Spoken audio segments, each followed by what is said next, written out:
तो क्या आप भी दुष्ट बन जाएंगे? मेरी माँ, जीवन जीने की शैली ऐसी नहीं होती कि आपने हमें गाली दी तो हमने भी आपको गाली दे दी।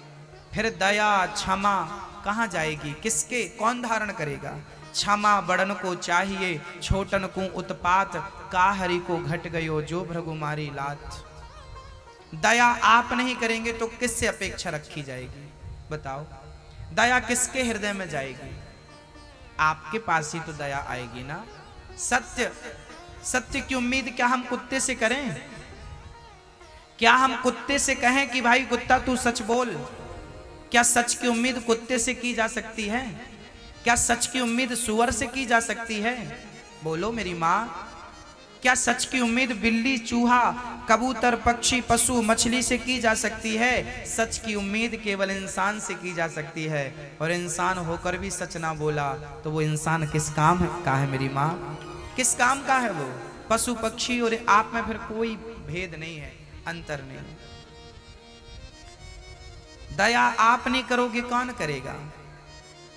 कचरे के बदले कचरा नहीं होता। इंसानियत भी तो कोई चीज होती है। आप अपने इंसान का परिचय कब देना शुरू करेंगे और कब से देना शुरू करेंगे? तारीख तो बता दो। इंसानियत का परिचय लोग नहीं देते, भूल जाते हैं। भगवान ने सहन किया है। एक आदमी हमसे बोला, गुरुजी मंदिर में भगवान पत्थर के ही क्यों बनते हैं? मंदिर में भगवान जो होते हैं किस चीज के होते हैं? किसके होते हैं? पत्थर के। पत्थर के ही क्यों होते हैं? तब हमने कहा कि मूर्तियां बनाने वाला मूर्तिकार, मूर्तियां बनाने वाला मूर्तिकार जो होता है वो क्या करता है? पत्थर की छेनी और हथौड़े से पिटाई करता है ना, तराशता है। उस पत्थर की, उस मूर्ति की आंखों में छेनी हथौड़ी चलती है। आंख कैसे बनती है भगवान की? छेनी और हथौड़े से।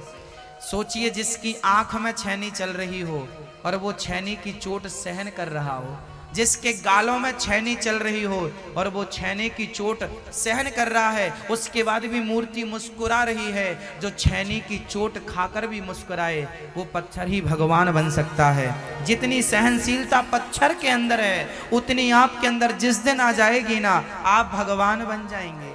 वो सहन करता है इसलिए वो भगवान है। जो पत्थर चोट खाकर टूट गया वो कंकड़ बन गया, और जो पत्थर चोट सह गया वो शंकर बन गया। सहन करने से पत्थर भी भगवान बन जाता है, सहन करने वाला इंसान महान हो जाता है। इसलिए मेरी माँ, क्या करना है आपको? सहन करना है। सहोगे तो रहोगे, नहीं सहोगे नहीं रह पाओगे। सहना पड़ता है। पति की सहो, सास की सहो, परिवार की सहो, जमाने की सहना पड़ता है। सहो, कब तक भागोगे मैदान छोड़कर? कहां जाओगे? सहन करना पड़ेगा। भगवान ने सुंदर सा राजसु यज्ञ किया धर्मराज युधिष्ठिर ने, उसमें भगवान ने पत्तल उठाने का काम किया था। भगवान कृष्ण ने क्या काम किया था? आप लोगों की जूठी पत्तल भगवान ने उठाई थी उस यज्ञ में। कहते हैं कि भोजन हम जब करते हैं तो हमारे भोजन करने के बाद थाली में जितने अन्न के कण रह जाते हैं, दाना रह जाता है, वो हमारा पुण्य बचता है। और जो उस पत्तल को उठा लेता है वो पुण्य उसे प्राप्त हो जाते हैं जो उस थाली को, उस पत्तल को उठाता है। इसलिए भगवान ने पत्तल उठाए थे। आप लोग ये काम नहीं करेंगे क्योंकि आप बड़े घर के लोग हैं, आपको हम पत्तल उठाएंगे तुम्हारी। पर भगवान तो शायद आपसे छोटे थे, इसलिए तो पत्तलों की सेवा ली ना उन्होंने।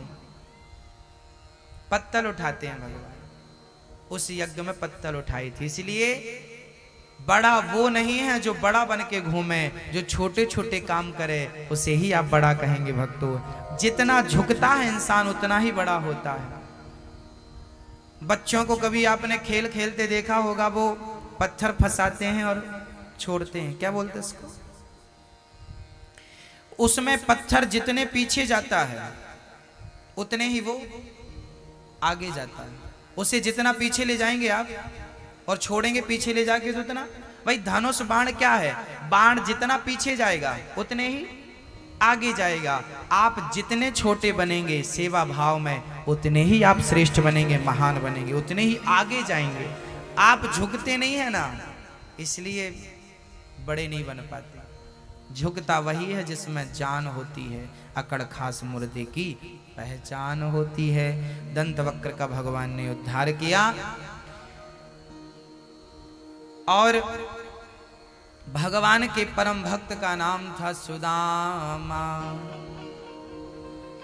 कृष्णस्यासीत् सखा कश्चित् ब्राह्मणो ब्रह्मवित्तमः विरक्त इंद्रियार्थेषु प्रशांतात्मा जितेन्द्रियः।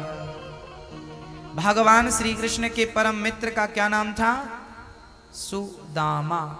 सु मतलब सुंदर, दाम मतलब धन। जिसके पास सुंदर धन हो उसी को सुदामा कहते हैं। कौन सा धन होना जरूरी है? बोलो मेरी माँ, कौन सा धन जरूरी है? मीराबाई कहती हैं कि पायो जी मैंने राम रतन धन पायो। बोलो एक बार, पायो जी मैंने कौन सा धन पाया? मीराबाई ने, मीरा ने राम रतन, राम नाम का धन पाया है। भक्तों, मेरे को लगता है कि राम नाम से बड़ा, कृष्ण नाम से बड़ा कोई धन होता ही नहीं है। वो धन प्राप्त कर लो तो फिर किसी धन की जरूरत नहीं है। सुदामा उस धन के बहुत धनी थे, दिन भर कृष्ण कृष्ण जपते थे। हाँ, उनकी आर्थिक स्थिति थोड़ा कमजोर थी।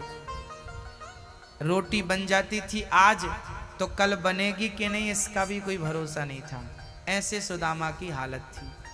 पत्नी का नाम था सुशीला। सुदामा जी जाति के ब्राह्मण थे, इसलिए वो भिक्षा मांगते थे। कितने घर मांगते थे? केवल 5 घर। 5 घर में जाते थे और जाकर खड़े हो जाते थे और कहते थे, केवल एक आवाज लगाते थे, भिक्षाम देही। यदि आपने नहीं सुना और खड़े भी कितनी देर? बोले जितना समय गाय को दोहने में लगता है उतना समय सुदामा जी खड़े होते थे। उसमें आपने सुन लिया, कुछ दे दिया तो ले लिया, नहीं दिया तो दूसरे घर चले गए। दूसरे घर में कुछ मिला तो ठीक है। अच्छा, एक ही घर में बहुत सारा मिल जाता था तो फिर 4 घर नहीं जाते थे, वहीं से वापस आ जाते थे। ब्राह्मण किसे कहते हैं? जिसके घर में सवेरे रोटी बन जाए पर शाम की रोटी का जुगाड़ ना हो, वही ब्राह्मण है।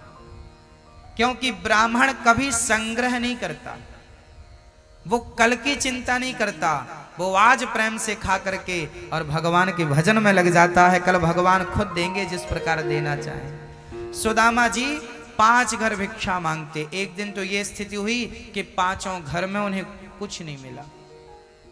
वापस आए सुदामा जी। पत्नी ने कहा कि बच्चे भूखे हैं, बच्चों को क्या खिलाएं?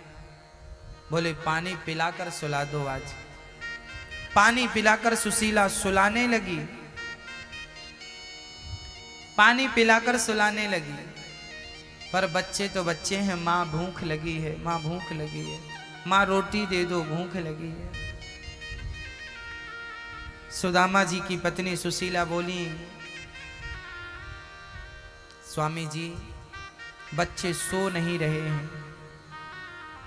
सुदामा एक बार भी भगवान से उन्होंने शिकायत नहीं की कि कन्हैया हम तेरी इतनी भक्ति करते हैं और तूने हमें रोटी भी नहीं दिया। सुदामा ने आज तक भगवान से कभी शिकायत नहीं। उनको लगता था कि यदि आज हम भूखे हैं तो ये हमारे ही किसी पाप का फल है, ये हमारे ही किसी पाप का फल है, हम किसे दोष दें।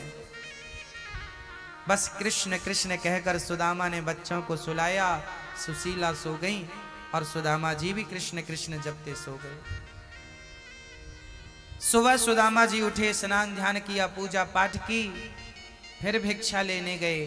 दुर्भाग्य देखिए कि दूसरे दिन भी भिक्षा में कुछ नहीं मिला, खाली हाथ सुदामा जी आ गए। केवल भिक्षा पर ही उनका परिवार चलता था। आज भीख नहीं मिली, भिक्षा नहीं मिली, खाली हाथ आ गए। बच्चे भूख से तड़पने लगे, व्याकुल हो गए। अब विचार करिए, एक छोटी सी कल्पना करके देखिए कि आपके घर में चूल्हा ना जल रहा हो, रोटी ना हो और बच्चे भूख से तड़प रहे हैं। क्या उस हाल में तुम कृष्ण कृष्ण जपोगे? गालियां देने लग जाओगे? कैसा भगवान है, बच्चों को भूखा रखता? यदि तू है तो मेरे बच्चों को भूखा क्यों रखा? हजार प्रश्न खड़े कर देंगे। पर धन्य थे सुदामा जी कि ऐसी विषम परिस्थिति में भी उन्होंने भगवान को नहीं छोड़ा। भूखा रहना, प्यासा रहना, धन मिलना ना मिलना, ये हमारे कर्मों पर और भाग्य पर आधारित है ना। भक्ति अलग विषय है। भक्ति धन को पाने के लिए नहीं की जाती कि अब हम भक्ति कर रहे हैं तो भगवान हमें तुम माला माल कर दो ना। भक्ति आत्म कल्याण का सब्जेक्ट है।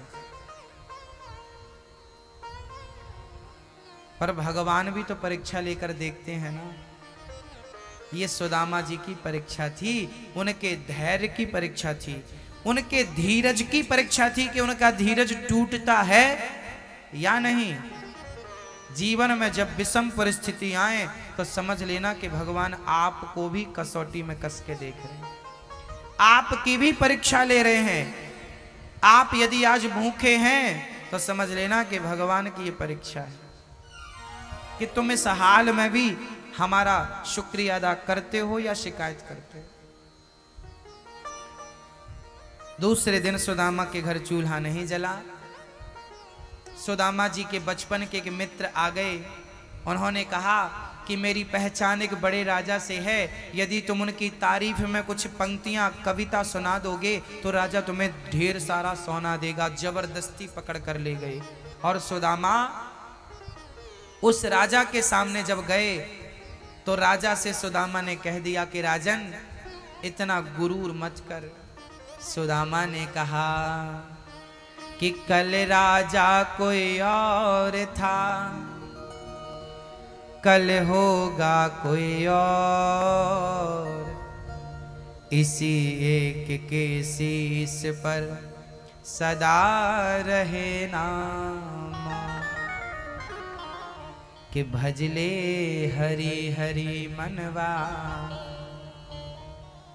राजन तू भगवान का नाम हरि हरि जप, तू अपनी झूठी प्रशंसा क्या सुन रहा है? कल कोई और राजा था, कल कोई और राजा होगा, तेरे जैसे कितने आए मिट्टी में मिल गए। राजा को सुदामा ने उपदेश कर दिया तो राजा ने उठाकर पटक दिया सुदामा को, अपने सैनिकों से खूब मरवाया, सीढ़ियों से गिरा दिया। सुदामा जी का बुढ़ापा था, शरीर में घाव हो गए। कृष्ण कृष्ण कह के घर और आ गए। अभी तो भीख ही नहीं मिल रही थी, अब तो शरीर में घाव और हो गए। अब सुदामा जी घर पे हैं और बीमार पड़े हैं, घाव हो गए शरीर में। राजा ने बहुत मार लगवाई, पर धन्य थे सुदामा के अभी भी कृष्ण कृष्ण जप रहे हैं। आज सुशीला को रहा ना गया और सुशीला ने कह दिया, प्राणनाथ ये कैसा तुम भगवान का भजन कर रहे हो? ये कैसे भगवान है? क्या उन्हें नजर नहीं आता कि हम भूखे हैं, आप भूखे हैं? अरे हम लोग तो बड़े हैं, सहन कर लेते हैं, उन बच्चों को तो देखिए। 2 दिन हो गए घर में चूल्हा नहीं जला।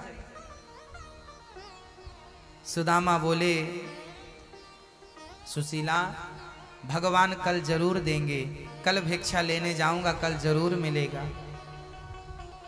आज फिर निकल गया।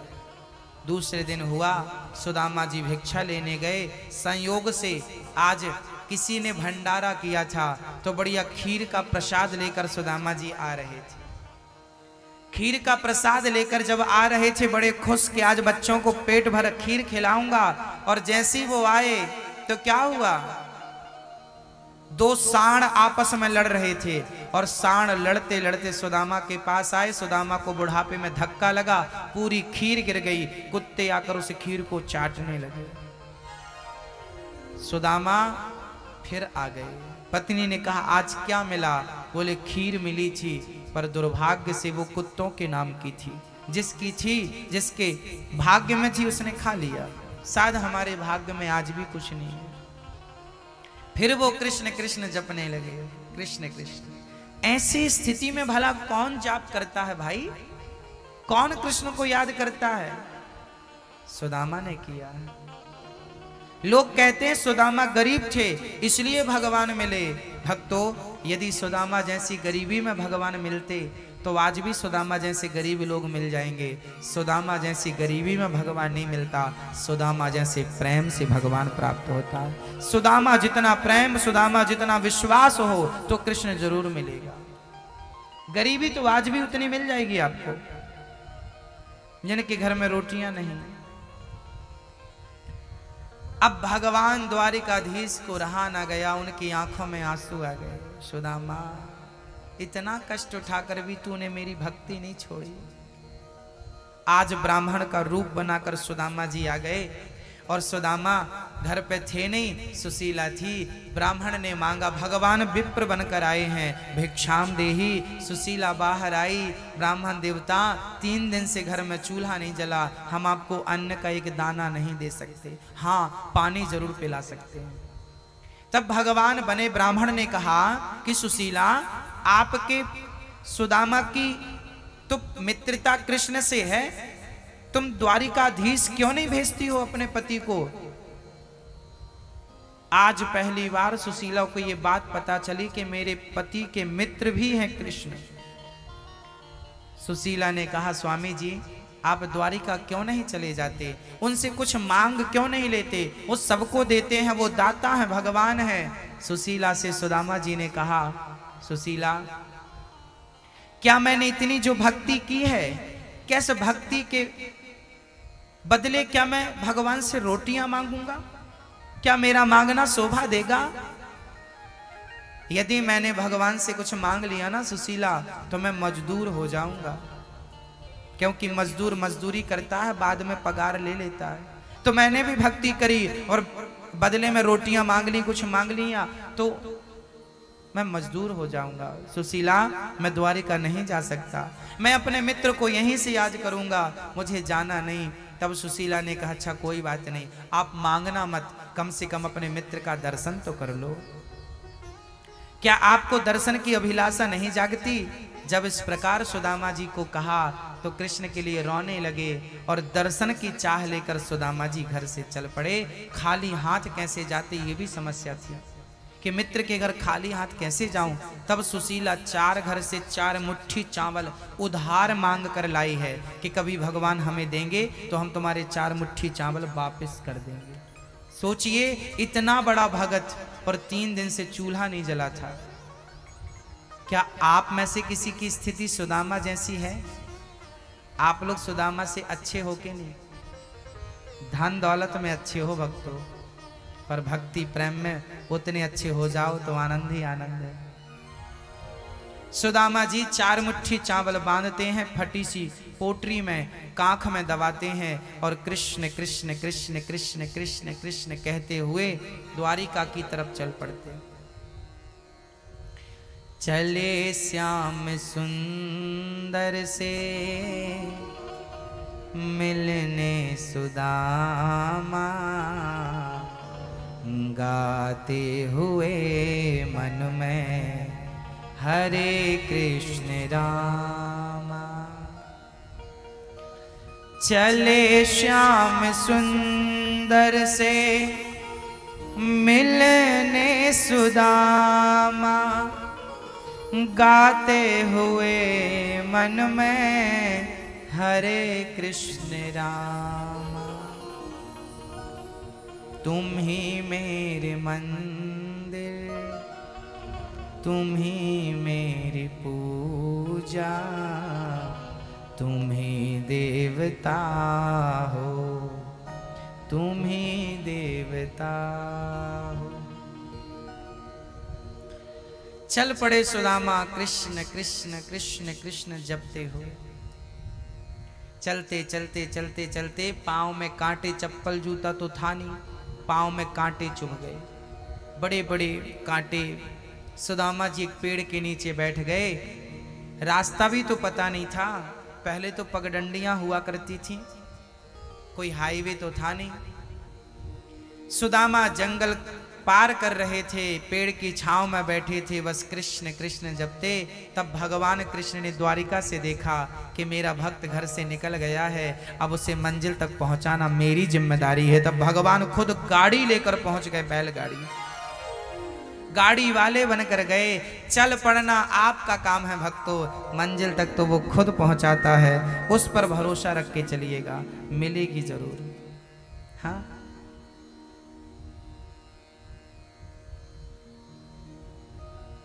हाँ।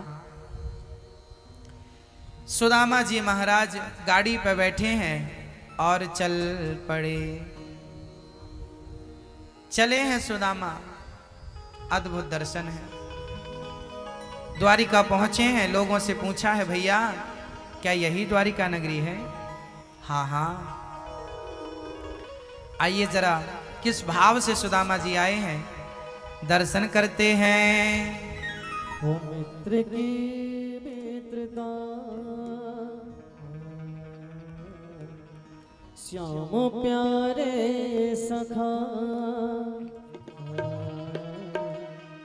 मित्र की मित्रता, श्याम प्यारे सखा, प्रीत कान्हा निभा लीजिए,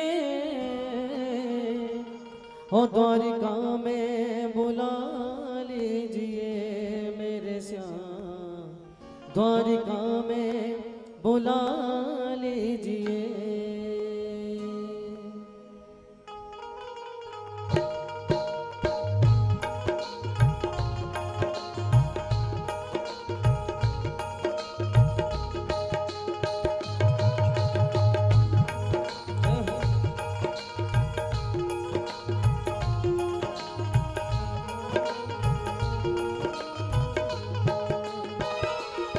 मित्र की मित्रता, श्याम प्यारे सखा, मित्र की मित्रता, श्याम प्यारे सखा, प्रीत कान्हा निभा लीजिए,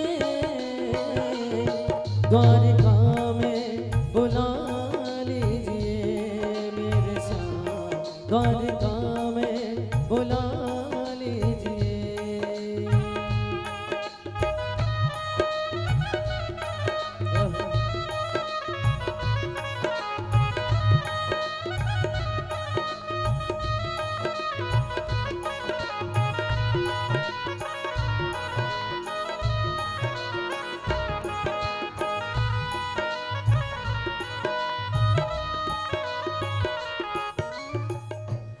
याद बचपन की करके कन्हैया, रात दिन तेरे दर्शन को तरसा, रात दिन तेरे दर्शन को तरसा, आस रुकती नहीं रोके, नैनों से ये अश्कों की बरसा, नैनों से ये अश्कों की बरसा, विप्र का करके क्या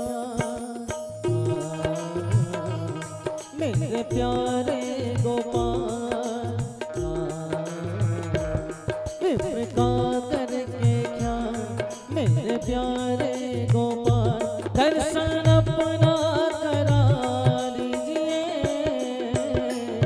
द्वारिका में बुला लीजिए मेरे श्याम, द्वारिका में बुला लीजिए। सुदामा ने द्वारपालों से कहा, है द्वारपालों, मुझे कृष्ण से मिला दो। द्वारपालों ने कहा, आप कौन हैं, आपका नाम बताओ।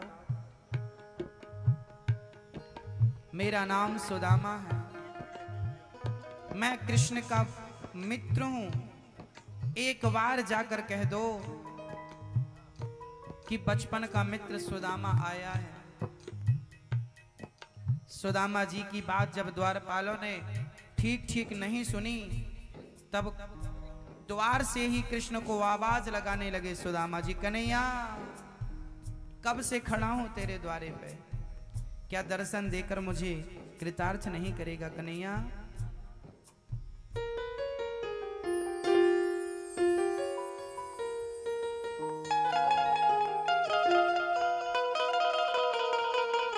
कब से खड़ा हूँ द्वारे पे तेरे, कैसे बताऊँ उसे,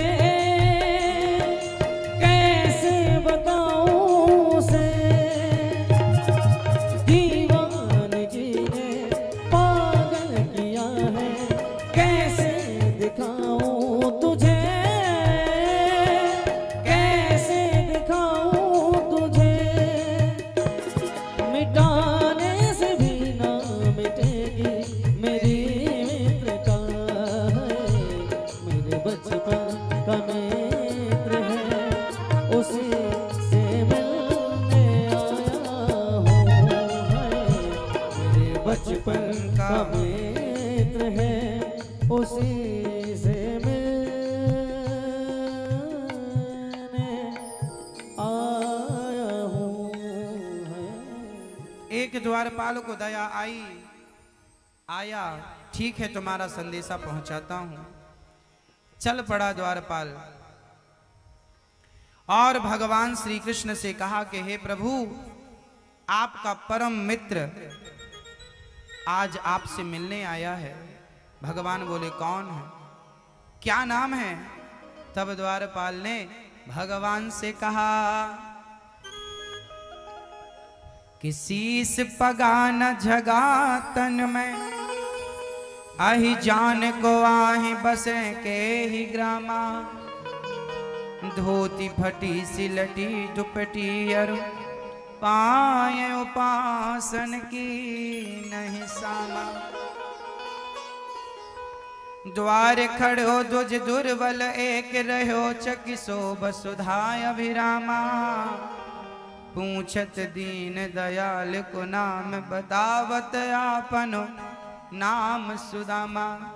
और ज्यों ही नाम सुना भगवान ने, सुनते ही भगवान दौड़ पड़े। हो सुनते ही दौड़े चले आए मोहन, लगाया गले से सुदामा को मोहन, लगाया गले से सुदामा को मोहन। कि सुनते ही दौड़े चले आए मोहन, लगाया गले से सुदामा को मोहन। हो सुनते ही दौड़े चले आए मोहन, लगाया गले से सुदामा को मोहन। हो लगाया गले से सुदामा को मोहन। हुआ रुक्मणी को बड़ा ही अचंभा, हुआ रुक्मणी को बड़ा ही अचंभा।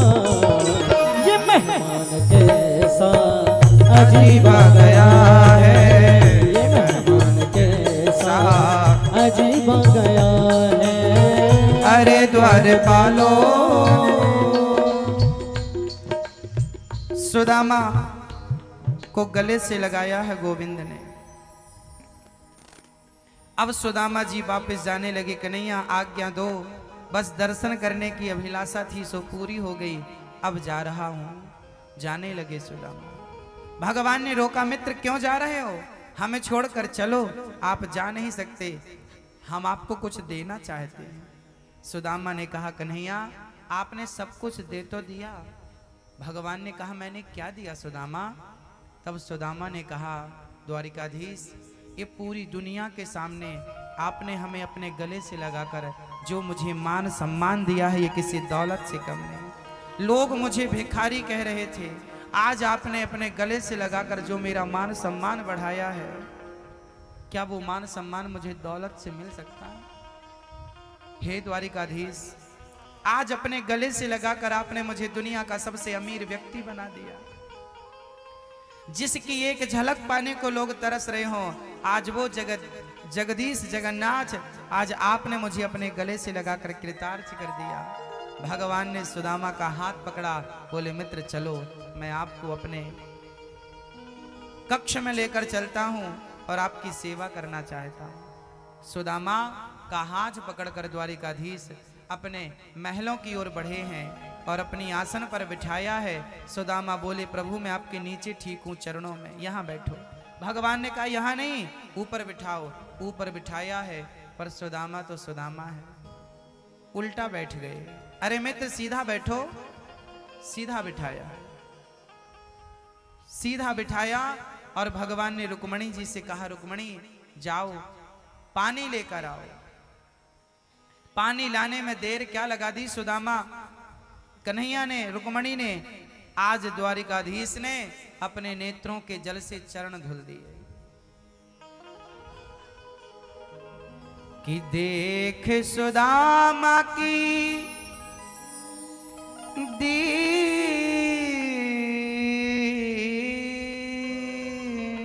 दीन दशा, करुणा करके करुणा निधि रोए, पानी परात को हाथ छुओ नहीं, नैनन के जल से पग धोए, नैनन के जल से पग धोए, नैनन के जल से पग धोए। नैनों के जल से भगवान ने चरण धुल दिए। मित्र मेरे लिए क्या लाए हो? पोटरी छिपाने लगे, छीन ली भगवान ने। पोटरी छीन कर भगवान ने खोली, पहली मुट्ठी चावल निकाल कर ग्रहण कर लिया, दूसरी मुट्ठी चावल खाए, और जब तीसरी मुट्ठी चावल खाने लगे रुक्मणी जी ने हाथ पकड़ लिया, सरकार क्या सब खा लोगे? भगवान ने पूरा दे दिया रुक्मणी जी। 2 मुट्ठी चावल खाकर यदि 2 लोगों की संपत्ति कोई लुटा सकता है तो केवल द्वारिकाधीश लुटा सकता है भक्तों। वो इतना सा लेते हैं और इतना सारा करके वापस कर देते हैं। हाँ, सुदामा जी भगवान को दर्शन दे रहे हैं, मिले हैं। विश्वकर्मा को भेजकर सुंदर सी नगरी बनवाई है भगवान ने। सुदामा का पूरा नगर सोने का और बढ़िया सोने चांदी से सब भरा पड़ा है। सुदामा जी मित्र से आज्ञा लेते हैं, मित्र बस अब आज्ञा दो, आपका दर्शन हो गया, दरस परस हुआ, आज्ञा लेकर सुदामा जी चल पड़े। पर जाते जाते सुदामा जी पलट पलट कर कृष्ण को निहार रहे हैं, तो कन्हैया भी सुदामा को देख रहे हैं। बहुत सारे मेहमान आते हैं भक्तों, पर सुदामा जैसा मेहमान आज तक नहीं आया। और उस मेहमान का सत्कार जैसे द्वारिकाधीश ने किया, आज तक किसी मेहमान का सत्कार वैसा नहीं हुआ जैसे भगवान ने सुदामा का किया। हाँ, मित्र बहुत देखे होंगे, पर सुदामा जैसा मित्र, कृष्ण जैसी मित्रता निभाने वाला, सच कहता हूं मेरी माँ, रिश्तों को निभाना तो केवल कृष्ण जानता है। इसलिए भगवान से रिश्ता बनाइए। नाता एक राम जी से, दूजा नाता तोड़ दे, आशा एक राम जी की, दूजी आशा छोड़ दे।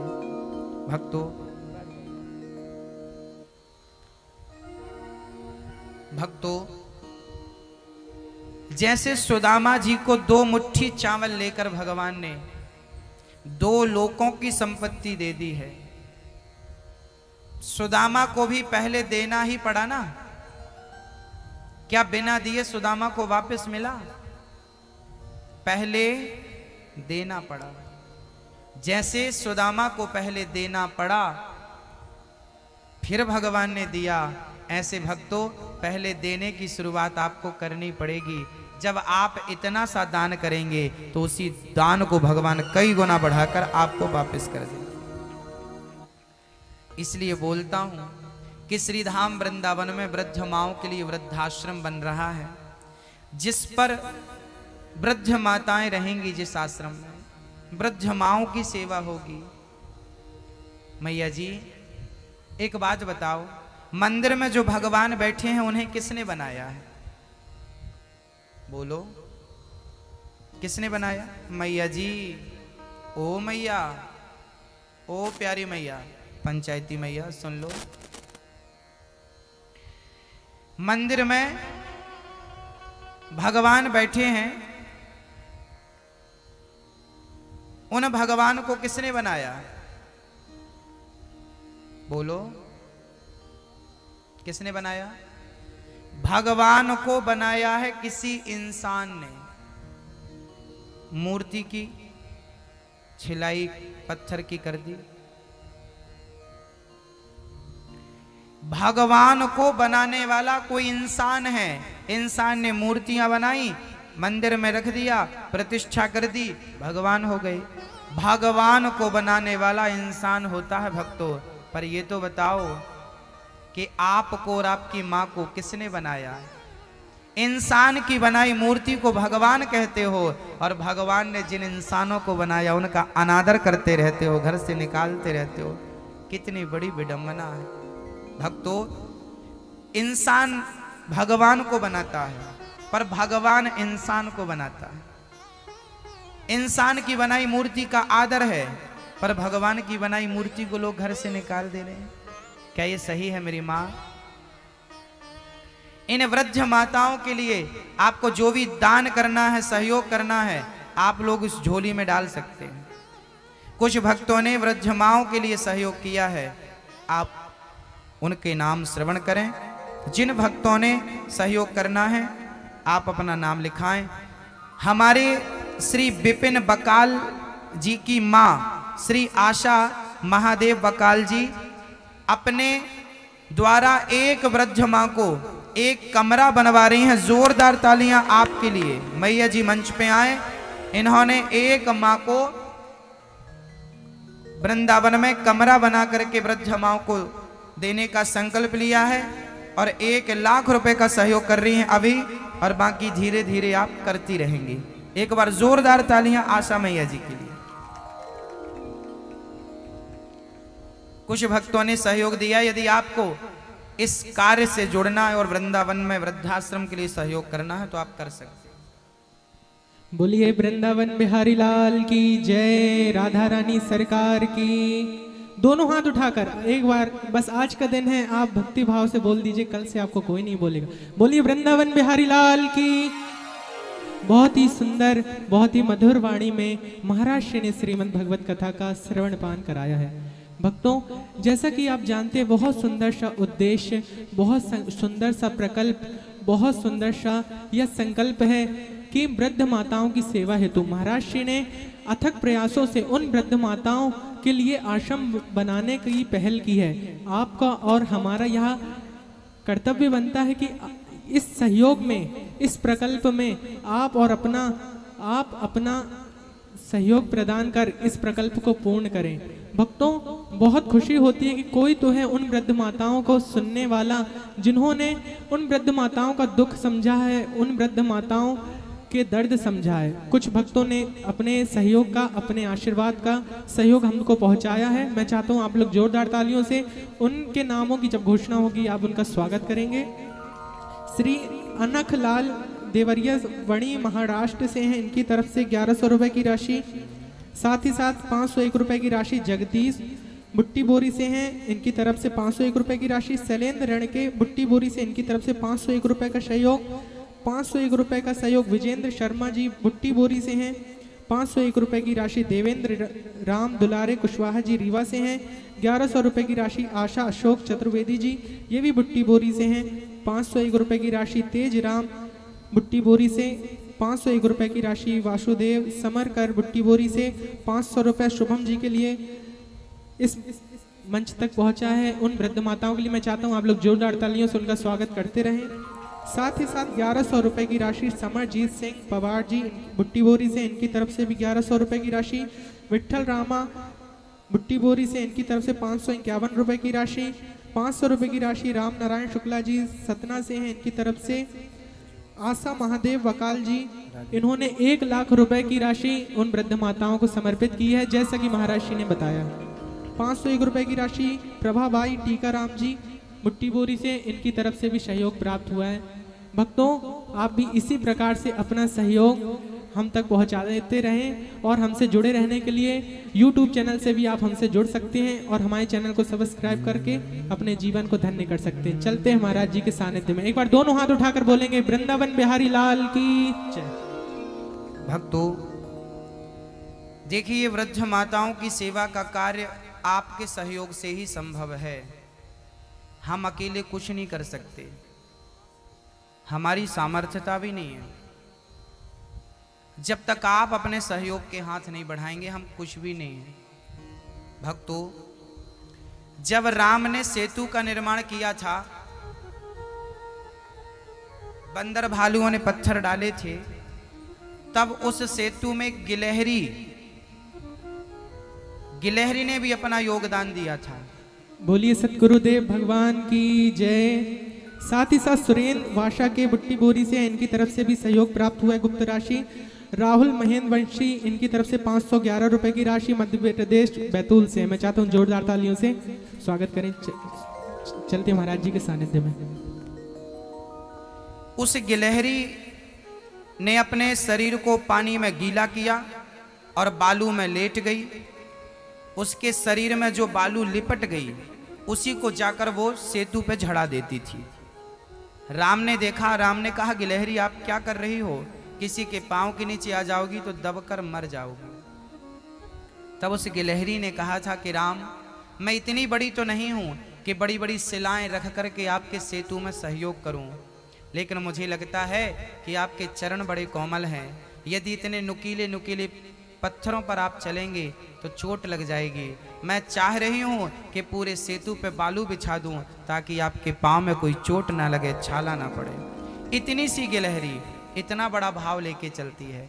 उसने 2-4 कण डाल दिए होंगे सेतु में तो आज तक उसका नाम लिया जाता है कि गिलहरी का भी योगदान था। बस मेरी माँ, आप और हम भी गिलहरी बन करके वृद्ध माओं की सेवा में अपना योगदान दें। ज्यादा ना सही, थोड़ा ही सही। आप किस योग्य हैं मुझे नहीं पता। एक माँ को गोद लेकर के आप एक माँ को जीवन भर भोजन दे सकते हैं। एक बार में 21,000 देकर नहीं तो आप 1000 रुपए महीने दे सकते हैं। 21,000 रुपए से आप हमारे जीवन भर मेंबर बन जाएंगे और उसी 21,000 को बैंक में जमा करेंगे तो उसी के ब्याज से जीवन भर आपकी रोटी मेरी बूढ़ी माँ खाती रहेगी। आपका भोजन मेरी माँ वृंदावन में, बूढ़ी माँ, वो माएँ जिनको बच्चों ने निकाल दिया है, बहिष्कृत कर दिया है, जिनका अनादर हुआ है, उनको सम्मान वापस करिए। उनके सिर पे छत हो, उनके पास सब कुछ हो और बीमार पड़े तो दवाई हो, वहाँ पर सारी चीज़ों की सुविधा होंगी भक्तों वृद्ध माओं के लिए। आप में से जिनको आवश्यकता है आप भी अपने बुढ़ापे के लिए वहाँ एक कमरा बनवा सकते हैं, बुढ़ापे को सुखमय बनाने के लिए। किसी की दबाव में आप घर में रहें वो अच्छा नहीं, बुढ़ापा वहीं गुजारिए वृंदावन में, ठीक है। यदि इस कार्य से जुड़ना है, सहयोग करना है तो आप कर सकते हैं। आप में से जिनको भी सहयोग करना है, अभी भी कुछ नहीं बिगड़ा, कार्तिक का महीना चल रहा है। अच्छा, कल से कथा आएगी टीवी पे, कौन कौन देखेगा? सब देखिएगा। आज कथा यहां पूरी हो रही है, कल से कथा गुजरात दाहोद में शुरू हो जाएगी। कल ठीक 3 बजे से कथा टीवी पे दिखेगी। आज हम आपके बीच में हैं, कल आपके बीच में रहेंगे पर टीवी के माध्यम से रहेंगे, साधना चैनल पर। अपने रिश्तेदारों को ही बोलिएगा भाई आप भी देखो, वो कथा 12 तारीख को पूरी होगी गुजरात की, और 13 तारीख से प्रतापगढ़ उत्तर प्रदेश में कथा चालू है, प्रतापगढ़ के पास। वो कथा भी टीवी पर आएगी। 12 को कथा टीवी पे पूरी होगी, 13 को फिर शुरू हो जाएगी साधना चैनल पर। वो कथा 19 तारीख को पूरी होगी। उसके बाद 21 तारीख से इंदौर में फिर कथा शुरू होगी, वो भी टीवी पे देखी जाएगी, आप वो भी टीवी पे देख सकते हैं साधना चैनल पर। वो 21 तारीख को शुरू होगी। उसके बाद वो 27 तक चलेगी, 27 सितंबर। इसके बाद सितंबर गया, अब दिसंबर। 2 दिसंबर से भोपाल के पास कथा है। फिर उसके बाद जो 10 दिसंबर से कथा है वो यूपी में है। वो कथाएं टीवी पे फिर मिलना शुरू हो जाएंगी। मतलब टीवी पे आप कथाएं देखते रहेंगे साधना चैनल पर, और यूट्यूब पर भी देखिए। आज की कथा भी यूट्यूब पर चल रही है। आज की कथा अच्छी लगी हो तो अपने रिश्तेदारों को भी यूट्यूब के माध्यम से सुना सकते हैं। हाँ, भगवान श्री कृष्ण का पावन चरित्र आपने सुना, सुदामा जी का पावन चरित्र। भगवान ने एक दिन गोपियों से भेंट की। कुरुक्षेत्र भगवान गए हैं, जहां भगवान 100 वर्षों के बाद अपनी गोपियों से भगवान भेंट करते हैं, मिलते हैं गोपियों से, यशोदा से, और बाल लीला सुनती हैं सारी गोपियां भगवान से।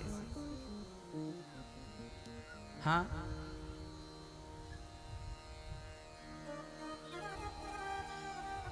भगवान कथा सुनते हैं तो शरीर पिघल जाता है।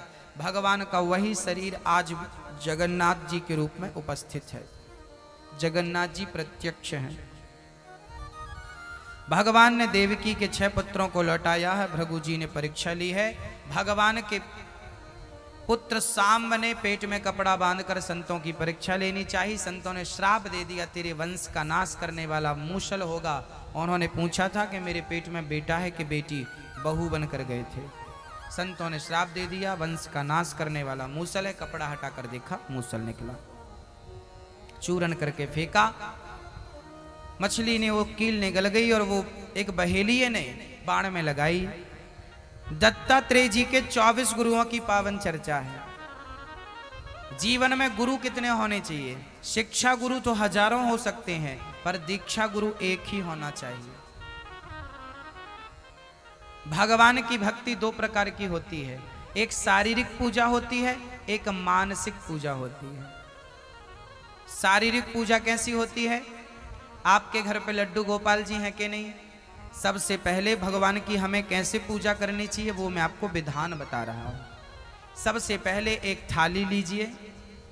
उस थाली में बड़ी थाली हो, कांसे की हो, पीतल की हो, तांबे की हो, स्टील की हो, चांदी की हो, सोने की हो, जो आपकी सामर्थ्यता।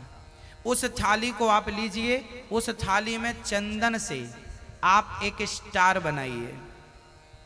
स्टार बनाइए। उस स्टार के बीच में आप श्री लिखिए। स्त्रियां लिखेंगी श्री और पुरुष लिखेंगे ओम। क्या लिखेंगे? श्री श्री श्री। और उसमें जितने खंड बचेंगे उसमें लिखिएगा ना, एक में ना, फिर रा या ण, ना रा या ड़ा या, नारायणाय नमः।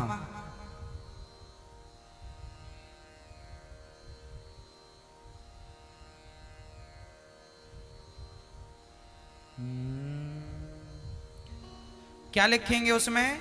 नारायणाय नमः। बोलिए,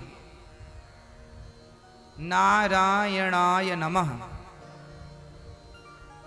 श्री नारायणाय नमः ये लिखेंगे स्टार में। और उसके बाद आप उसमें जल, उस थाली में जो लिखा है ये नारायण का स्वरूप आ गया उसमें। अब उसको स्नान कराइए। फिर तुलसी का पत्ता हर दल में, हर खंड में रखिए, और उसके प्रणाम करके फिर कन्हैया जी को उस थाली पे बिठाइए। और फिर उनको बढ़िया, गर्मी है तो ठंडा जल, ठंडी है तो गर्म जल से उनके पहले पांव धुलाओ, फिर हाथ धुलाओ, फिर कंधे पे पानी डालो, फिर सिर पे पानी डाल के भगवान को इस प्रकार स्नान कराओ। और स्नान कराते समय बोलते रहना है नारायणाय नमः, नारायणाय नमः, नारायणाय नमः, नारायणाय। बोलो नारायणाय नमः।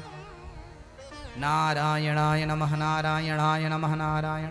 ये स्नान कराते समय बोलते रहिए। उसके बाद ठाकुर जी को उठाओ, एक बढ़िया से कपड़े से पोंछो और पोंछ करके बढ़िया से उनको बिठाओ, उनको कपड़े पहनाओ, बाल लगाओ, सिर में मुकुट लगाओ, तुलसी पत्ता चढ़ाओ, तुलसी का अर्चन किया करो। 11, 51, 21 तुलसी का पत्ता तोड़ो और अच्छा भगवान को जो स्नान के बाद जल बचाना वो जल पी लो थोड़ा सा, चरणामृत है वो, और बाकी तुलसी जी में डाल दो। तुलसी से अर्चन करो ना। एक तुलसी पकड़ो, जैसे देखिए ये तुलसी पत्ते हैं हमारे पास, भगवान के ऊपर नारायणाय नमः, नारायणाय नमः, नारायणाय नमः, नारायणाय नमः, नारायणाय नमः, नारायणाय नमः, ये अर्चन हो गया। तुलसी से यदि भगवान का रोज अर्चन किया जाए और उसके बाद जो कामना की जाए भगवान उस कामना को जरूर पूरी करते हैं, है ना। अर्चन करिएगा। और जो बची हुई तुलसी है, अब जैसे अर्चन करेंगे तो तुलसी क्या करेंगे, उस तुलसी का प्रसाद ग्रहण करिए। वो तुलसी खा लीजिए, आप खा के पानी पी लीजिए, है ना। आपके घर में कोई आए तो प्रसाद स्वरूप आप तुलसी दे सकते हैं, है ना। वो तुलसी बड़ी शुद्ध हो गई, तुलसी तो ऑलरेडी पवित्र है। वो तुलसी आप ग्रहण कर लीजिए, अर्चन जरूर करिए। उसके बाद भगवान को दूध का, मिश्री का भोग लगाइए, बढ़िया जितने बार खाइए भोग लगाओ, भगवान को पानी पिलाओ। और रात्रि के सोने के पहले भगवान का एक अपना छोटा गद्दा लो, तकिया लो, कंबल लो, बढ़िया ठाकुर जी का तकिया बिछाओ, बिस्तर लगाओ और कंबल चद्दर बिछा के ठाकुर जी को लिटाओ। भगवान को सुलाया भी करिए, आप अपनी तरह सुलाया करिए, मंदिर में सुलाइए, उड़ाइए। और बढ़िया छोटा सा पंखा लगाइए, गर्मी मच्छर ज़्यादा, मच्छरदानी लगाइए और प्रेम से सुलाइए। उनके पाँव दबाइए, प्रभु थक गए होंगे बैठे बैठे, उनको पाँव दबा के फिर आप शयन कीजिए। और सोते जब आप बिस्तर पर जाइए तो नारायण नारायण नारायण नारायण नारायण, हरे राम राम राम हरे हरे। हे प्रभु मुझे अपनी भक्ति दो, हे प्रभु मैं आपको कभी भूलूं नहीं। ऐसी प्रार्थना करते करते बिस्तर में सो जाइए। सुबह जल्दी उठिए, फिर स्नान करिए, सूर्य भगवान को जल चढ़ाइए, उसके बाद फिर वही क्रिया चालू हो जाएगी। ये हो गई शारीरिक पूजा। मानसिक पूजा कैसी होती है वो भी बताते हैं। सभी लोग पालथी मार के बैठो। एक बात और है, आप में से जिनकी जो भी इच्छाएं हैं, आप अपनी इच्छाएं कागज में लिखिएगा। कोई भी इच्छा है आपके, किसी को बेटा पाना हो, किसी को बिटिया पाना हो, किसी को पैसा चाहिए, किसी को नेताजी बनना हो, जो भी आपकी अभिलाषाएं हैं उसको एक कागज में लिख के, कागज को ऐसा मोड़ के, और जहां भगवान को आप बिठाते हो, गोपाल जी को, लड्डू गोपाल जी को, उनके चरणों के नीचे रख दो। कपड़ा बिछा होगा, आपने कुछ बिछाया होगा, उसके नीचे कागज रख दो और फिर भगवान की रोज पूजा करो। और उसके बाद आप रोज कीर्तन करो, रोज कीर्तन करो, श्रीमन नारायण नारायण नारायण, श्रीमन नारायण भजमन नारायण नारायण श्रीमन नारायण। ऐसा रोज कीर्तन आधा घंटे तक, आप 15 मिनट तक रोज करो। यदि रोज आप कीर्तन करते हैं और तुलसी से रोज अर्चन करते हैं तो मैं विश्वास से कह सकता हूं कि कागज में जो लिखा है बहुत जल्दी ठाकुर जी उस इच्छा को पूरी करें। लेकिन कीर्तन रोज करिएगा, नारायण श्रीमन नारायण नारायण, रोज कीर्तन करिएगा। करेंगे ना, इससे आपके घर में सुख शांति समृद्धि बनेगी, नेगेटिव वातावरण समाप्त हो जाएगा, पॉजिटिव वातावरण होगा, घर में सुख शांति आनंद का माहौल होगा, बढ़िया वातावरण होगा। करके देखिए, अच्छा लगेगा आपको। आइए हम मानसिक पूजा कैसी होती है वो भी करके बताता हूँ। सभी लोग रीढ़ की हड्डी सीधा करो, अपनी पालथी मार के बैठो और बिल्कुल सीधा और प्रेम से बैठ जाओ, आंख बंद कर लो और जैसा जैसा मैं कहूँ वैसी वैसी कल्पना करिएगा, भाव बनाइएगा। जैसा मैं कहूँ आप वैसा इमेजिन, भाव बनाइए, वो आपकी आंखों के सामने होना चाहिए। अपने आप को वहीं पहुंचाइएगा जहां मैं आपको पहुंचाना चाह रहा हूं। सभी लोग, काम चोरी कोई ना करेगा, आंख बंद करेंगे, आंख बीच में खोलेंगे नहीं। जो जो मैं कहूंगा उसमें गंभीरता से चिंतन करेंगे। आंख बंद करिए और भाव बनाइए कि हम वृंदावन जा रहे हैं। बड़ी सुंदर सी यात्रा हमारी चालू हो गई। अब हम वृंदावन पहुंच गए। मथुरा स्टेशन में हमने उतरकर बढ़िया टैक्सी की, सीधा वृंदावन पहुंचे। अब हम वृंदावन में यमुना का दर्शन कर रहे हैं। सुंदर सी धारा यमुना जी की बह रही है, बड़ी सुंदर। हमने यमुना जी को प्रणाम किया सिर रख के, हे यमुना मैया हमारी भक्ति हमारा प्रेम आप बढ़ाइए। और प्रेम पूर्वक हमने यमुना में आचमन किया। यमुना में बढ़िया अभाव भाव से स्नान करते हैं। एक बार डुबकी लगाई, 2 बार डुबकी लगाई, सूर्य भगवान को अर्घ दे रहे हैं। सूर्याय नमः, सूर्याय नमः, सूर्याय नमः। अब प्रेम पूर्वक हमने सुंदर से वस्त्र पहने और सीधा यमुना जी को प्रणाम करके सीधे बांके बिहारी जी का दर्शन करने चल पड़े। मन में कृष्ण कृष्ण का जाप चल रहा है और आंखों ने बस तड़पना शुरू कर दिया। झलक देखनी है कृष्ण की, चल रहे हैं। चलते चलते मंदिर करीब आया। अब मंदिर के शिखर का दर्शन करिए आप। फिर मंदिर के द्वार को, देहरी को प्रणाम करके अंदर प्रवेश कर जाइए। अब आप बिहारी जी के मंदिर के सामने खड़े हैं। भाव बनाइए कि बिहारी जी बिल्कुल सामने हैं। पर्दा बंद है। जैसे ही पर्दा खुला तो सांवली सी मूरत सामने आ गई। सुंदर से घुंघराले घुंघराले बाल, बड़ी बड़ी आंखें, मोर मुकुट मस्तक पर शोभा पा रहा है। कानों में सुंदर कुंडल लटक रहे हैं। पीला सा वस्त्र भगवान ने पोशाक धारण कर रखी है। गले पर वैजंती की माला शोभा पा रही है। और सुंदर सी मुस्कान, ठाकुर जी टुकुर टुकुर मानो हमारी तरफ देख रहे हैं। ऐसा भाव बनाइए कि वो हमारी तरफ देख रहे हैं, हमसे कुछ पूछ रहे हैं। अब आप बड़े प्रेम से अपने हाथों से कमल के पुष्पों की सुंदर सी आपने माला बनाई और आपने ठाकुर जी के गले में, बांके बिहारी जी के गले पे पहना दी। बिहारी जी के संग अब राधा जी भी आकर खड़ी हो गईं। हमने राधा जी का भी पावन दर्शन किया। सुंदर सी मुस्कान, सुंदर सी बांकी झांकी, इतना सुंदर दर्शन, इतनी सुंदर आंखें, इतना सुंदर पावन दर्शन करके हम धन्य धन्य हो गए।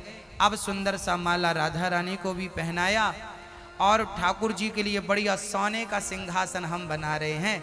बढ़िया सोने का सिंहासन है, उस पर राधा और कृष्ण को हमने बिठा दिया। अब भगवान कह रहे हैं कुछ खिलाओगे नहीं क्या? अब हम प्रेम से ठाकुर जी के लिए लड्डू बना रहे हैं मोतीचूर के। अब लड्डू देसी घी के बनाकर अपने हाथ से तुलसी का पत्ता डालकर भगवान को दे रहे हैं। अब भगवान वो लड्डू अपने हाथ से खा रहे हैं, हम अपने हाथ से खिला रहे हैं। भाव बनाइए कि आप अपने हाथ से भगवान को, राधा रानी को, कृष्ण को आप लड्डू खिला रहे हैं। अब भगवान बोले कि सब हमें ही खिलाओगे, तुम नहीं खाओगे। तब भगवान ने मेरे मुंह में भी एक लड्डू डाल दिया। अब हमने लड्डू खिलाकर बढ़िया दूध पिलाया, जल पिलाया और ठाकुर जी की सुंदर सी आरती उतारी। अब हमने राधा जी का एक चरण पकड़ा और श्याम सुंदर के एक चरण पकड़े और अपने मस्तक पर रख ली और प्रार्थना की कि हे श्याम सुंदर, हे नंदनंदन, अब हमारे मस्तक पे आपके ये चरण सदा सदा के लिए बने रहें। ऐसा भाव बनाओ कि आपके मस्तक पर राधा रानी और श्याम सुंदर के चरण हैं। वो आपके मस्तक पर चरण पधरा कर आपको कृतार्थ कर रहे हैं। आप हाथ जोड़ के भगवान की स्तुति कर रहे हैं कि हे प्रभु, मैं पतित हूँ, मैं पावन, मुझे पावन कर दीजिए। हे प्रभु, हे श्याम सुंदर, हे नंदनंदन, हे भक्त वत्सल, हे पतित पावन, मैं आपकी कृपा के योग्य नहीं हूँ, मुझ पर कृपा करें। हे प्रभु, आप ही हमारी माँ हो। हे प्रभु, आप ही हमारे पिता हो, आप ही हमारे बंधु और आप ही हमारे सखा हो। हे श्याम सुंदर, हमारी इतनी ताकत कहाँ कि हम आपका दर्शन कर सकें। वो तो आपने कृपा की, तो आपने हमें अपना दर्शन दिया है। हे प्रभु, बस यही दर्शन मैं करता रहूं। हे प्रभु, मैं पतित हूँ, मैं अधम हूँ। हे गोविंद, हे दीनानाथ, मैं आपके योग्य नहीं हूँ, मुझे अपने योग्य बनाइए। हे श्याम सुंदर, मैं पतित हूँ, मुझे पावन करिए। हे प्रभु, मैं अंधकार में भटक रहा हूँ, मुझे प्रकाश की ओर ले जाइए। हे प्रभु, मैं बहुत मोही हो चुका हूँ, मुझे निर्मोही बनाइए। हे गोविंद, हे दीनानाथ, मुझे काम क्रोध लोभ बहुत सताता है। हे प्रभु, काम क्रोध लोभ से मुझे बचा लीजिए। हे प्रभु, मुझे अपने चरणों में लगा लीजिए। हे प्रभु, मुझे अपनी भक्ति देकर कृतार्थ कर दीजिए। हे प्रभु, मैं आपकी शरण में हूँ। हे प्रभु, मैं आपको कभी भूलूं नहीं। हे दीनानाथ, हे राधा रानी, मैं आपको कभी भूलूं नहीं, ऐसी प्रार्थना करो। और फिर जितनी लीलाएं भगवान ने की हैं उन लीलाओं का दर्शन करो। एक उंगली से भगवान ने गोवर्धन उठाया है, आप दर्शन करिए। भगवान ने गोवर्धन उठा रखा है और आप टुकुर टुकुर देख रहे हैं। तो भगवान गोपियों के संग मक्खन चोरी लीला कर रहे हैं, गोपियों के घर जाकर माखन चुरा रहे हैं, आप इसका दर्शन करिए। फिर भगवान कालिया नांग के ऊपर नाच रहे हैं, आप दर्शन करिए कि भगवान नाच रहे हैं। एक एक लीला का आप दर्शन करते जाइए, अपने आप को वहाँ प्राप्त करिए कि मैं भी उस लीला में सम्मिलित हूँ, किसी रूप में मैं हूँ। एक एक